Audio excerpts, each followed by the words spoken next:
ഇപ്പോ ഈ അടുത്താണ് അമേരിക്കയിൽ ഒരു യുവനടി, ഒരു ആക്ട്രസ്, ലോകത്തെ ഏറ്റവും വലിയൊരു ഇൻഫ്ലുവൻസറാണ്, നർത്തകിയാണ്, നടിയാണ്, അഭ്രപാളികളിൽ ഒരുപാട് കഥാപാത്രങ്ങൾക്ക് ജീവൻ നിർമ്മിച്ചു നൽകിയ വലിയ നായികയാണ്. ആ പെണ്ണ്, ആ യുവതി ഫേസ്ബുക്ക് ലൈവിൽ വന്നിട്ട് പറഞ്ഞൊരു കാര്യം എന്താ അറിയോ?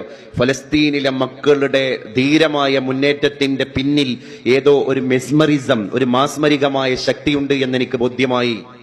കാരണം 12 വയസ്സുകാരനായ കുഞ്ഞുമോനെ ആതുരാലയത്തിന്റെ അകത്ത് കൊണ്ടുപോയി തുറന്ന ശസ്ത്രക്രിയക്ക് അവനെ വിധേയമാക്കുമ്പോ ആ കുട്ടിയുടെ ശരീരത്തിൽ വേദന സംഹരിച്ചു കൊടുക്കാൻ ഒരു പെയിൻ കില്ലർ പോലും ഫലസ്തീനിലെ ഹോസ്പിറ്റലിൽ ഇല്ല. പിന്നെയാണോ അനിസ്തെറ്റിക് മെഡിസിൻ? ഒരു പെയിൻ കില്ലർ പോലും ഇല്ല. പിന്നെ എങ്ങനെ ആ കുട്ടിക്ക് അനിസ്തേഷ്യ കൊടുക്കുക? വയറു കീറി ശസ്ത്രക്രിയ നടത്തണം. അനിസ്തെറ്റിക് മെഡിസിന് പോയിട്ട് വേദനാ സംഹാരിയായ ഒരു ക്യാപ്സൂൾ പോലുമില്ലാത്ത, വൈദ്യുതി ബന്ധങ്ങൾ ദിവസങ്ങളായി വിച്ഛേദിക്കപ്പെട്ടു പോയ, ഫലസ്തീനിന്റെ ഇരുട്ട് മൂടിപ്പോയ